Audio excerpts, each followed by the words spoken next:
Señor, te damos gracias por el día de hoy. Es un día, Dios, que como hace un momento nos dijo nuestro pastor Brandon, renuevas tu misericordia, Señor, para hombres y mujeres pecadores. Pero estamos convencidos, Señor, que el único camino eres tú. Estamos convencidos que en quien debemos creer es en ti, Señor. Te alabamos, te glorificamos, te exaltamos, porque es el único Dios verdadero que existe. Y te pedimos, Dios, que por favor te muestres a nuestras vidas enseñándonos, Señor, cómo estamos con relación a nuestra fe, Señor. Y te lo pido solamente en el nombre de Jesucristo. Amén. Bueno, Juan capítulo 4. Y ya Brandon nos dio un previo con esa hermosa enseñanza de la mujer samaritana. Pero ahora la historia cambia. Y la historia cambia cuando Jesús empieza a trasladarse en esas tres regiones, la de Galilea, la de Samaria y la de Judea. Y Brandon nos explicó por qué los samaritanos eran una raza que los judíos no querían, eran una raza mezclada. Pero obviamente que todo eso estaba ya en la mente del Señor. La forma en que Él inició su ministerio nos da varias enseñanzas. Una de ellas muy importante es todo lo que Él hacía era totalmente intencional. La forma en que Él se dirigía y los lugares que Él visitaba, todo estaba previsto. Y eso es hermoso porque cuando empiezas a reconstruir poco a poco ese primer año del ministerio de Jesús, te das cuenta que era súper activo. Era un hombre intencional totalmente. Vamos a comenzar en el verso 43, cuando dice, pasados los días, Jesús siguió camino a Galilea. Pasados los días. Pasados los dos días, siguió camino a Galilea. Y está hablando justamente de que había pasado apenas 2 días en Sicar, ¿se acuerdan? Con la mujer samaritana. Entonces, pasan esos 2 días y ahora, ¿hacia dónde se dirige? Bueno, en este pequeño mapa ustedes van a observar que Jesús comenzó su ministerio en Betábara, donde estaba Juan el Bautista. De ahí se dirigió a Betania, en la parte norte de Galilea. De ahí fue a Caná, donde hizo el milagro de convertir el agua en vino. Después fue a Capernaum, y de Capernaum bajó nuevamente a Galilea. Después regresó a Silo, y de ahí hacia donde estaba la mujer samaritana, en Sicar. De ahí es donde regresa nuevamente, pasa 2 días en Sicar, y regresa nuevamente hacia Caná. Y dices, bueno, ¿y eso qué me puede enseñar?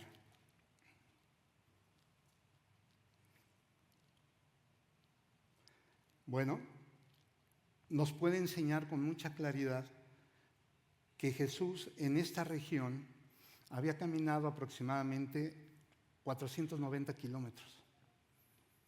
Era un hombre que tenía muy claro que su vida tenía que transcurrir con un ejemplo de actividad, un ejemplo de intencionalidad para llevar la misión que él tenía.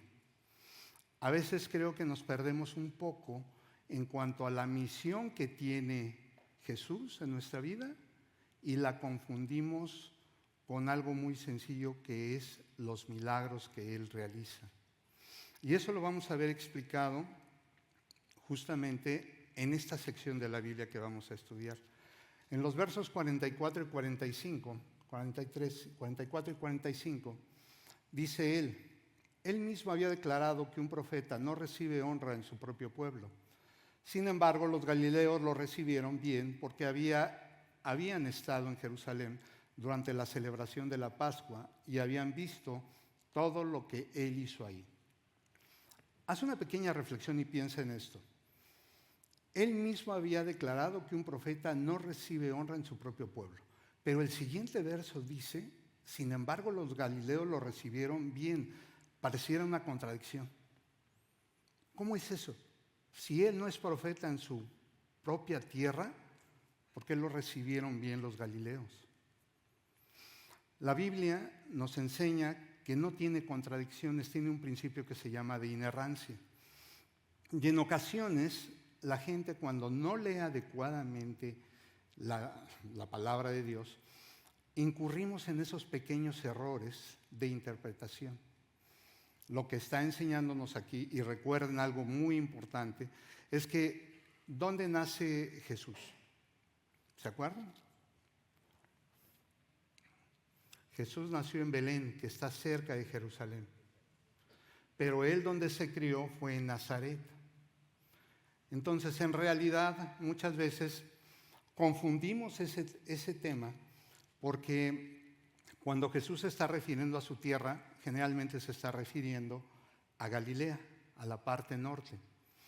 Y si recordamos el verso en el capítulo 2, verso 30 aproximadamente, lo que nos dice es que Jesús hizo muchos milagros y señales y que los galileos estaban presentes y que muchos de ellos creyeron.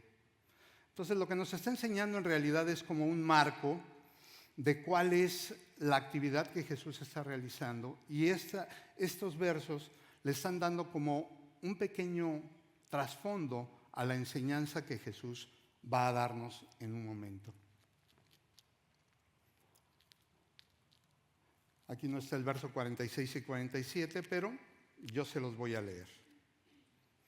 Si tienen su Biblia, por favor, síganme.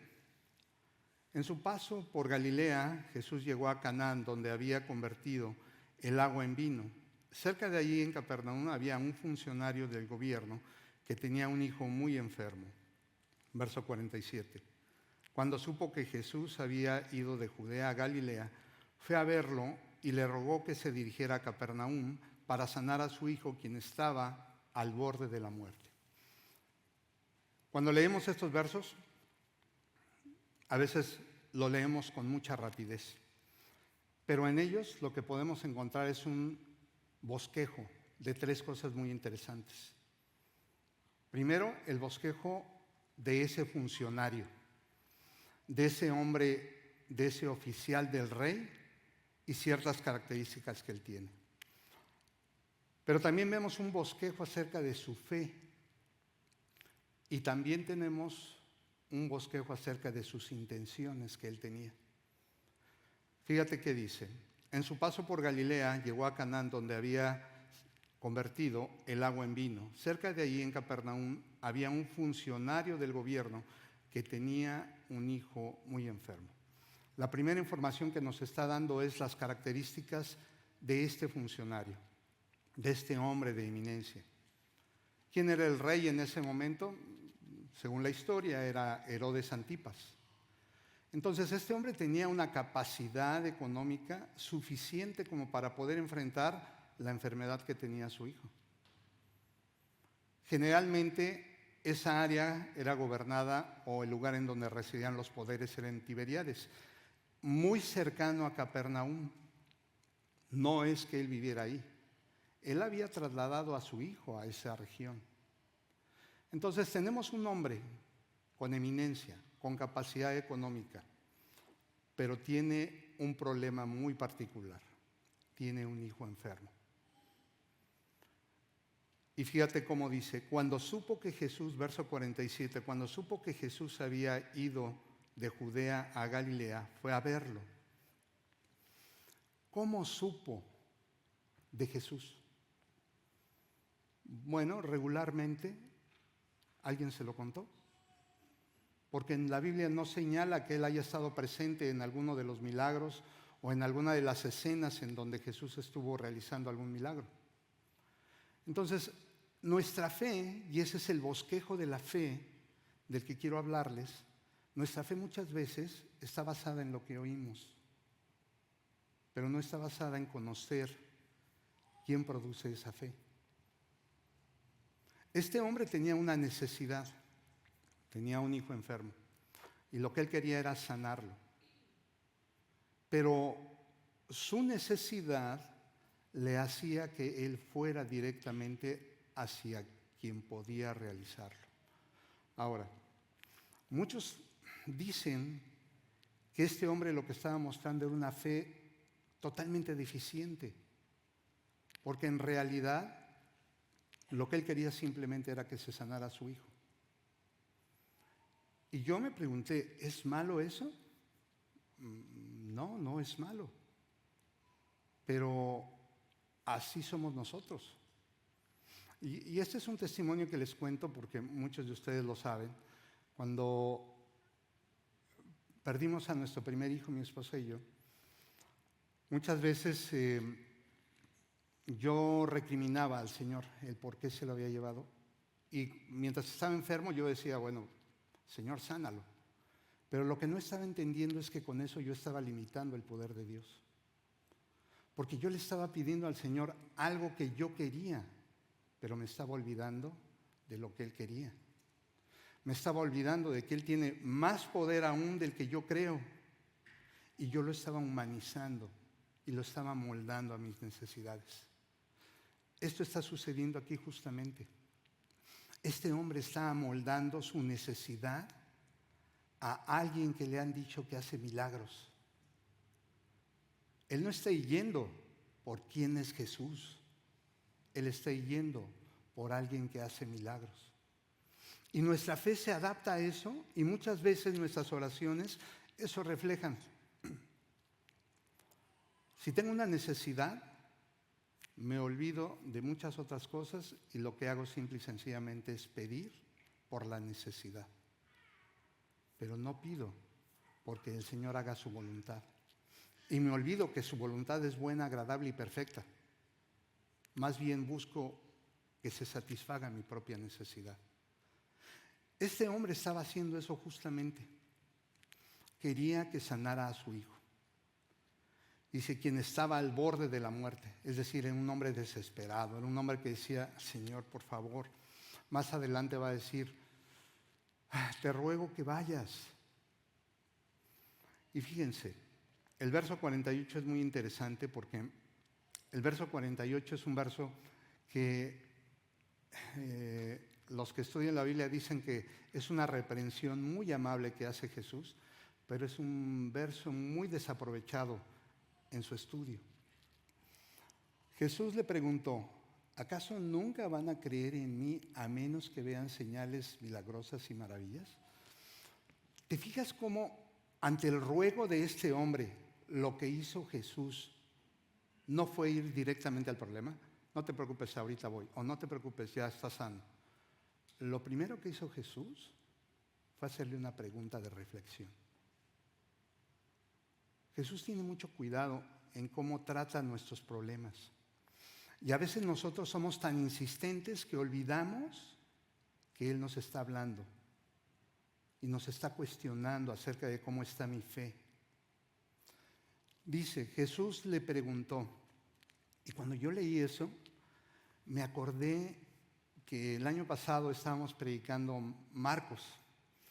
Y me tocó predicar el capítulo 9 de Marcos, donde justamente Jacobo y Juan están disputando quién está a la derecha y a la izquierda. Pero versículos antes está narrado cómo un hombre que tenía un hijo endemoniado acude a Jesús y también le pide lo mismo que le pidió este hombre: sánalo.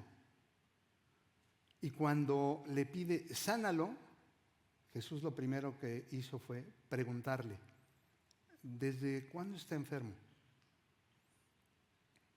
Yo dije, Señor, qué curioso, porque eso mismo haces con nosotros. Nos preguntas, ¿cómo está tu fe? En realidad no, Jesús sabía perfectamente cuánto tiempo tenía enfermo. Es algo irónico, porque muchas veces, si interpretamos literalmente, nos va a llevar a preguntarnos, ¿es Jesús? Él, por supuesto que sabe cuándo estaba enfermo. No le estaba preguntando eso. Le estaba preguntando, ¿cómo está tu fe? ¿Por qué no habías venido a mí? Y eso es algo que nosotros necesitamos poner en la mesa. Y necesitamos cuestionarnos acerca de cómo está nuestra fe el día de hoy. ¿En quién estamos colocando nuestra fe? ¿O en qué la estoy colocando? La pregunta es todavía más interesante porque dice, ¿acaso nunca van a creer en mí? Y es retórica porque este hombre después cree. Es retórica, o sea, se está contestando sola la pregunta. Este hombre por supuesto que creyó, pero la pregunta no es para él, porque si se fijan, la pregunta no está en singular, está en plural. Y esa pregunta va para todos nosotros.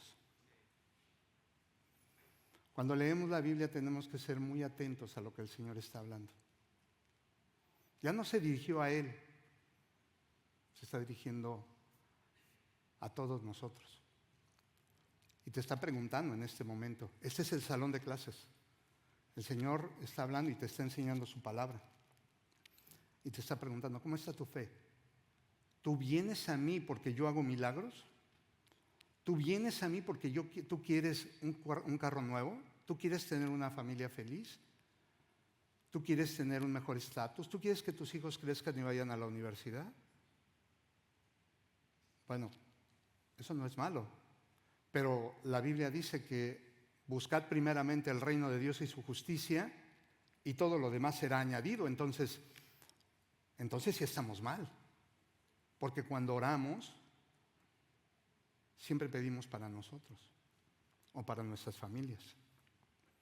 Y en nuestras peticiones nunca está incluido, Señor, ¿por qué no me ayudas a ser más disciplinado para poder leer más de una vez la Biblia este año? ¿Por qué no me das la fortaleza para levantarme todos los días temprano y adorarte y hacer mi devocional? ¿Por qué no me nutres de la sabiduría que hay en Proverbios o en algún otro libro? ¿Por qué no me dejas memorizar algunos versos para que yo pueda tener palabra viva cuando me junte con alguien para platicar de ti? Nunca preguntamos eso ni le pedimos eso. Nuestras oraciones son como este hombre que tiene una necesidad de que quiere satisfacerla. Por eso es tan interesante todo lo que está sucediendo, que esta reprensión que acaba de hacer el Señor es algo que yo digo, al primero que se la hace es a mí. A mí. Y por supuesto que pasé tiempo orando y diciéndole, Señor, perdóname porque eso es cierto. Tengo que reconocer que cuando yo oro y cuando me junto con mis hermanos a orar los lunes, miércoles y viernes, no es anuncio, pero lunes, miércoles y viernes nos reunimos para orar a las 6 de la mañana. Están invitados. Ok, cuando nos reunimos a orar, tenemos una lista de peticiones. Está nuestra congregación, nuestra iglesia, nuestros ministerios, nuestro pastor, lo que sucede en el mundo. Pero creo que debemos empezar a incluir algo más espiritual y que el Señor nos esté dando un discernimiento mayor de su palabra para poder nosotros hablar con claridad del Evangelio que aquí se está presentando. Porque a veces nos limitamos. A veces lo que hacemos es limitar a Dios, dándole una forma humana de cómo yo pienso que es Él. Cuando eso, en realidad, mi mente, mi sabiduría, mi conocimiento no puede captar lo que es Él. Verso 49. Señor, por favor, suplicó el funcionario, ven ahora mismo antes de que mi hijito se muera. Entonces Jesús le dijo, vuelve a tu casa, tu hijo vivirá. Y el hombre creyó lo que Jesús le dijo y emprendió el regreso a casa. Voy a hacer un paréntesis y te voy a marcar esta palabra. Fue la primera vez en que él se está refiriendo a Jesús y lo está llamando Señor. Es una palabra de autoridad, le está reconociendo esa autoridad. Al final quiero que observes cómo la plática al final cambió totalmente la forma en que este hombre se dirigió a él. Y le dijo, por favor, suplicó el funcionario. Así somos. Dios nos está hablando, pero nosotros volvemos a insistir, Señor, por favor, ayúdame en esto, cambia esto, haz aquello. ¿Por qué no le agradecemos lo que nos está sucediendo? ¿Por qué en vez de cambiar el tema de la súplica, lo cambiamos al tema del agradecimiento? Porque lo que nos está sucediendo, según Santiago 1:3, es que nuestra fe se está perfeccionando. Y nosotros limitamos ese perfeccionamiento siempre pidiéndole a Dios, llévate la enfermedad, por favor, un trabajo mejor pagado, por favor, mis hijos están enfermos, sánalos inmediatamente. Yo creo que un sentido real es que no es malo eso, pero perdemos totalmente la noción de a quién estamos pidiendo las cosas. El agradecerle a Dios lo que me está sucediendo es síntoma de que simple y sencillamente estoy reconociendo que estoy frente a un Dios soberano. Un Dios que puede hacer cosas que mi mente ni siquiera puede entender, pero lo limito siempre. Hay un libro de un pastor, John Piper, que se llama ¿Cómo agradecer mi cáncer? Y ese libro te lo recomiendo, es muy edificante porque se la pasa explicando básicamente cómo él llegó a la conclusión de cómo él le agradecía a Dios el cáncer que le permitió en su cuerpo. Al principio, cuando inicié la lectura, no entendía con claridad lo que él estaba tratando de expresar y para mí en realidad me llamó la atención el título. ¿Cómo le agradeces a Dios tener un cáncer? ¿Cómo le agradeces a Dios que se lleva a un hijo? ¿Cómo le agradeces a Dios que perdiste un trabajo o tu familia? ¿Cómo se lo agradeces eso? Bueno, lo agradeces cuando la fe está colocada en un punto correcto y en la persona correcta. Porque no importa el tamaño de la fe, importa en quién la estás colocando. Porque muchos podemos colocar nuestra fe en la propia fe. Y déjame explicarte esto un poco, porque eso es importante que lo captemos. Muchas veces tenemos una concepción cristiana muy clara de qué es mi vida cristiana, cómo debo entregarla al Señor, qué debo hacer todos los días. Pero en mi mente sigue pensando, Señor, yo necesito que tú hagas. Y ese constante necesitar de llenar algo, no lo estoy llenando con lo que es Cristo. Lo estoy llenando con la necesidad que viene de fuera. Y entonces eso creo que si no lo logramos entender, no nos va a ayudar a entender con claridad dónde debemos colocar la fe, cómo debemos trabajar nuestra fe y por qué debemos agradecer a Dios lo que nos está sucediendo en este momento. Dice, verso 50, entonces Jesús le dijo, vuelve a tu casa. Una respuesta directa, vuelve a tu casa, tu hijo vivirá. Y esta frase, en Reina Valera, está en diferente, tu hijo vive, en presente. Las traducciones, me gusta la Nueva Traducción Viviente porque es una traducción dinámica. Nos ayuda mucho. Ahorita vamos a verlo porque cuando este hombre llega a Capernaum, dice ya la Nueva Traducción Viviente, llegó a la 1 de la tarde. En la Reina Valera dice la 7ª hora. Entonces, esa traducción, esta Nueva Traducción Viviente, al ser dinámica, ya transfiere mucho de lo que necesitamos saber en cuanto a horarios, medidas, cosas que me ayudan a hacer más entendible la palabra de Dios en un lenguaje como más usual. Y el hombre creyó. Ok, aquí está lo interesante. ¿Por qué creyó? ¿En qué creyó este hombre? ¿Qué le está diciendo Jesús en ese momento? Pues que va a vivir. En realidad está creyendo ¿en qué? En el milagro que va a hacer Jesús. Su mente no está funcionando. Gloria a Dios, la misión que tiene Dios es venir y compartirnos el Evangelio. Y Él es grande, es fuerte, es glorioso. No. Su mente está en mi hijo se va a sanar. La fe de este hombre lo que está mostrando es que está colocada en un lugar correcto, preciso, pero es una fe que necesita ser refinada. Y eso es lo que necesitamos nosotros, porque creemos, pero nuestra creencia muchas veces está en un nivel que necesita poco a poco ser refinada hasta obtener una fe mucho más fuerte. Una fe en donde, según la Biblia, si tienes fe se puede mover una montaña. A veces nuestra fe eso no lo entiende. Dice, hombre creyó lo que Jesús le dijo y emprendió el regreso a casa. Bueno,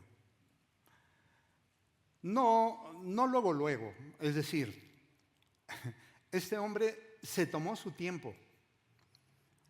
Aquí dice que regresó a casa, pero se tomó su tiempo, fíjate. Mientras el funcionario iba en camino, algunos de sus sirvientes salieron a su encuentro con la noticia de que su hijo estaba vivo y sano. Fue la misma noticia que Jesús le acababa de decir. Tu hijo vivirá. Es lo primero con lo que él se encuentra. Él les preguntó a qué hora el niño había comenzado a mejorar. Y aquí, ojo, hay una pregunta de parte de él. A lo mejor la mayoría llegamos y nos dicen, tu hijo se sanó, ay, quiero verlo, quiero estar con él. Él se detuvo y fue un hombre que cuestionó, preguntó. ¿Qué nos muestra esto? Que el hombre que ama a Cristo no es un hombre que vive sin preguntarse cosas. Es un hombre que ejercita su mente. Es un hombre que, como dice Romanos 12, 1 y 2, así que hermanos, os ruego por la misericordia de Dios, que presenten vuestro cuerpo en un sacrificio santo, agradable a Dios, que es vuestro culto racional. La racionalidad es algo que Dios ha dejado en nosotros y que aquí se está ejerciendo en una pregunta. ¿Qué preguntó? ¿A qué hora el niño había comenzado a mejorar? Y ellos le contestaron, ayer.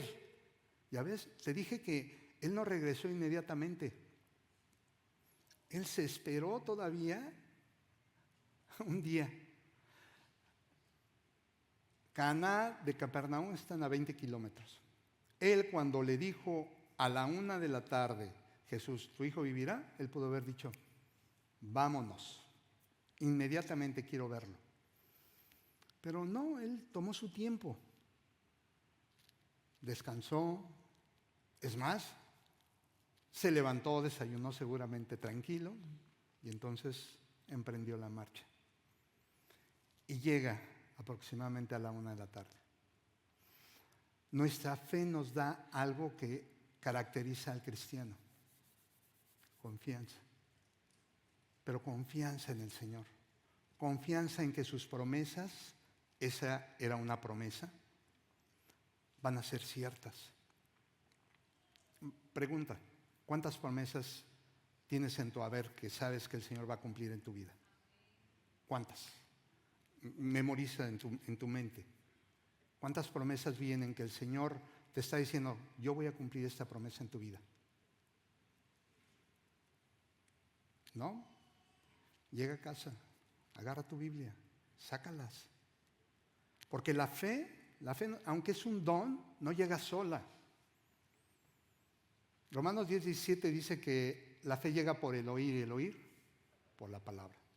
O sea que si no la lees, tu fe se queda pequeña. Está enanita. Y lo que Dios quiere es que tu fe crezca. Te invito a que justamente el ejercicio que hagas es refinar tu fe. Sea pensar que el Señor tiene un mensaje hoy en esta aula que nos está hablando a todos en decirnos, lee la palabra, escudriñala, pregúntate. Hay promesas para ti dentro que yo tengo que quiero cumplir en tu vida, pero no me limites. Porque si me limitas, entonces yo me convierto en un Dios que amoldaste a tu mente, no en el verdadero Dios en el que necesitamos creer. Él les preguntó a qué hora el niño había comenzado a mejorar y ellos le contestaron, ayer a la 1 de la tarde, la fiebre de pronto se le fue. Un milagro, un milagro. Entonces el padre se dio cuenta de que la sanidad había ocurrido en el mismo instante en que Jesús le había dicho, tu hijo vivirá, la misma palabra, tu hijo vivirá. Tito 3:5 dice, y empieza ese verso, recuérdales, porque siempre tenemos ese problema nosotros los humanos, se nos olvidan las cosas. Por eso Dios quiere que estemos constantemente leyendo su palabra, para que no las olvidemos. Y en tanto él como todos los de su casa creyeron, y aquí esto es impresionante, es un modelo de evangelismo. La semana pasada que Brandon nos compartió justamente el tema de la mujer samaritana, al estarlo estudiando yo veía ese modelo de evangelismo 1-a-1. Jesús con la mujer samaritana. Te pongo un caso bien sencillo. En una de esas asociaciones que se dedican al tema de evangelismo, había una notita, estaba leyéndola, bien interesante, decía, ¿qué escogerías tú? Tema de evangelismo. ¿Qué escogerías tú? Que yo te diera la oportunidad de, durante 35 años, tuvieras los recursos necesarios para que en un estadio con capacidad de 100,000 gentes,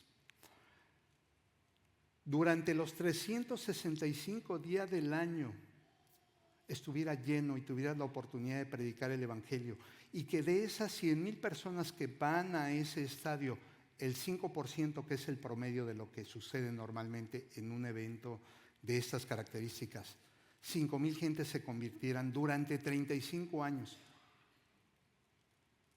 ¿Lo tomarías eso o tomarías un modelo diferente? ¿Cuál? El evangelizar 1-a-1. Que tú le compartas el evangelio a uno y luego esos 2 le compartan el evangelio a esos 2 y esos 4 le compartan el evangelio a otros 4 y esos 4 le compartan el evangelio a esos 8 y así. ¿Qué tomarías? Bueno, no es difícil, ¿no? A veces dicen, no, 35 años, pero ojo, yo me quedé sorprendido. El modelo número 2, de 1-a-1, en un solo mes supera los 70 y tantos millones. Durante 35 años, evangelizando a 5,000 personas diarias, te da un promedio de 63 millones. Evangelizando 1-a-1 durante un mes, supera los más de 100 millones de personas. Te invito a que hagas cuentas en tu casa y te des cuenta de que el modelo que Jesús tiene es contracultura totalmente. Ahora, el tema es que, como dijo el Señor, la mies es mucha, pero el obrero flojo, digo poco, así me considero. Entonces, ese es algo que necesitamos nosotros cambiar, porque todo esto que nos está mostrando la palabra es como estar escarbando en una mina de oro. Y dice aquí, esa fue la segunda señal milagrosa. Y dices, bueno, ahí termina este versículo, esta parte de la Biblia. Pues bueno, es el segundo milagro. Pero, ¿por qué dejaría el Señor marcado que se trataba de un segundo milagro? Piensa un poco, ¿cuál sería el significado? ¿Hacia qué está apuntando el Señor? Te estará diciendo que justamente con este milagro, este segundo milagro, lo que quiere mostrarte es cómo está tu fe. Quiere preguntarte acerca de en qué estás creyendo tú. ¿Dónde está colocada tu fe? ¿En los milagros que hace Él o en lo que Él es? Porque nosotros tomamos a Jesús no como el fin, sino como el medio para lograr lo que nosotros queremos. Y por eso Él fue bien claro. Esa es la segunda señal. Va a haber otras 5 en el libro en el Evangelio de Juan. Va a haber otras 5.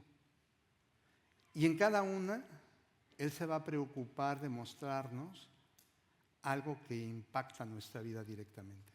Algo que, ¡pum!, llega como un golpe a mi ser, a lo más profundo, y me hace preguntarme dónde estoy parado, qué estoy haciendo.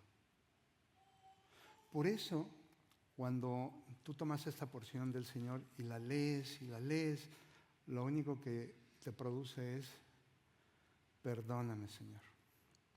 Yo soy como ese oficial. Trato de llenar mis necesidades pidiéndote siempre, anhelando que llenes parte de mi vida con cosas que no necesito. No necesito pensar en si mis hijos van a tener una universidad o no. Yo debo trabajar, punto. Lo que Dios haga en sus vidas dependerá de varios factores, pero el más importante es de que ellos puedan ver que tienen un Padre que ejerce una fe firme, sólida, que tiene un amor decidido por Cristo, que es intencional totalmente en cambiar su vida, y no que vive una vida pidiendo, como en el Sams. Bájenme el refrigerador, bájenme y tráiganme esto. Ahora quiero carro nuevo, ahora quiero viaje acá, ahora quiero y quiero y quiero y quiero. Coloquen y coloquemos en nuestras peticiones de oración algo más intenso, como: Señor, dame la fortaleza para que todos los días yo te conozca leyendo tu palabra. Amén. Vamos a orar. Señor, gracias te damos, Señor, por esta palabra tan hermosa que nos has mostrado, Señor, en Juan. Perdónanos, porque somos hombres pecadores que no hemos podido muchas veces, Señor, limpiar, Señor, nuestra vida de todo aquello que te desagrada. Quiero pedirte, Dios, que hoy sea un día en el que nos haga reflexionar más y más en quiénes somos, Padre, y que podamos alabar y glorificar tu nombre, transformando totalmente nuestras vidas, Padre. Te lo quiero pedir, Señor, con humildad, sabiendo lo que somos, pero también sabiendo lo que tú eres, Padre, el Dios dueño de todo, el Dios poderoso, soberano. Y te lo pido en el nombre de Jesús. Amén.